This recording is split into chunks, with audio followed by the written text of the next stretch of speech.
ವಿಜಯೇಂದ್ರ ಸ್ವಾಮಿಗಳನ್ನು ನಾವು ಸ್ಮರಣೆ ಮಾಡಿದ್ದೇವೆ ಅಂದರೆ ಎಲ್ಲ ಕಾರ್ಯಗಳಲ್ಲಿಯೂ ವಿಜಯ ನಿಶ್ಚಿತ. ಆದ್ದರಿಂದ ಭಕ್ತಾನಾಂ ಮಾನಸಾಂಭೋಜ ಭಾನವೇ ಕಾಮಧೇನವೇ ನಮತಾಂ ಕಲ್ಪತರವೇ ಜಯೀಂದ್ರ ಗುರವೇ ನಮಃ.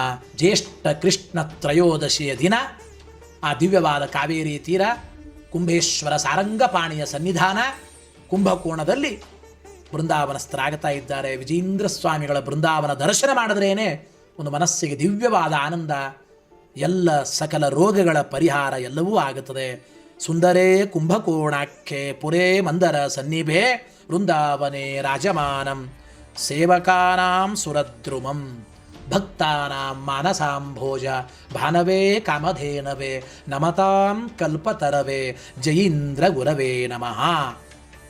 90 ವರ್ಷಗಳ ಕಾಲ ತುಂಬು ಜೀವನವನ್ನು ನಡೆಸಿದ, ಸಾರ್ಥಕವಾದ ಜೀವನವನ್ನು ನಡೆಸಿದ ಮಹಾನುಭಾವರು ಅದು ವಿಜಯೇಂದ್ರ ಸ್ವಾಮಿಗಳು ಅಂತ ನಾವು ತಿಳಿಯಬೇಕು. ಪ್ರಧಾನರಾದವರು ಅವರ ಉತ್ತರಾಧಿಕಾರಿಗಳು ಸುಧೀಂದ್ರ ತೀರ್ಥರು ಮಹನೀಯರು, ಅವರ ಪ್ರಶಿಷ್ಯರು ರಾಘವೇಂದ್ರ ತೀರ್ಥ ಪ್ರಭುಗಳು, ಆಮೇಲೆ ವ್ಯಾಸರಾಜ ಮಠದ ಕಂಬಾಲೂರು ರಾಮಚಂದ್ರ ತೀರ್ಥರು ವಿಜಯೇಂದ್ರ ತೀರ್ಥ ಶ್ರೀಪಾದಂಗಳವರ ಬಳಿ ಅಧ್ಯಯನ ಮಾಡಿದ್ದಾರೆ ಅಂತ ನಾವು ಚರಿತ್ರೆಯಲ್ಲಿ ಕೇಳುತ್ತೇವೆ. ವಿಶೇಷವಾಗಿ ಅನೇಕ ಜನ ಮಹನೀಯರು ವಿಜಯೇಂದ್ರ ತೀರ್ಥರ ಬಗ್ಗೆ ಹೇಳಿದ್ದುಂಟು. ತಿಳಿದ ಒಂದೆರಡು ಮಾತನ್ನು ಈ ಕೆಲವು ನಿಮಿಷಗಳಲ್ಲಿ ಗುರುಗಳ ಅನುಗ್ರಹದಿಂದ ಹೇಳುವ ಒಂದು ಪುಟ್ಟ ಪ್ರಯತ್ನವನ್ನು ಮಾಡಿದ್ದು.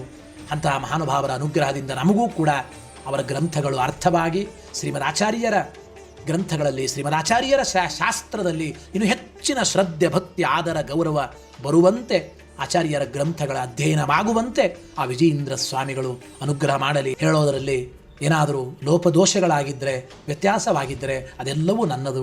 ಏನೇ ಕಿಂಚಿತ್ ಗುಣಗಳಿದ್ದರೂ ಕೂಡ ನಮ್ಮ ಸ್ವರೂಪೋದ್ಧಾರಕ ಗುರುಗಳು, ಉತ್ತರಾದಿ ಮಠಾಧೀಶರು, ಪರಮ ಪೂಜ್ಯ ಸತ್ಯಾತ್ಮತೀರ್ಥ ಶ್ರೀಪಾದಂಗಳವರ ಅಡಿದಾವರೆಗಳಲ್ಲಿ ಈ 1-2 ವಾಕ್ಕುಸುಮಗಳನ್ನು ಸಮರ್ಪಣೆ ಮಾಡ್ತಾ ಹರಯೇ ನಮಃ. ಶ್ರೀಕೃಷ್ಣಾರ್ಪಣಮಸ್ತು.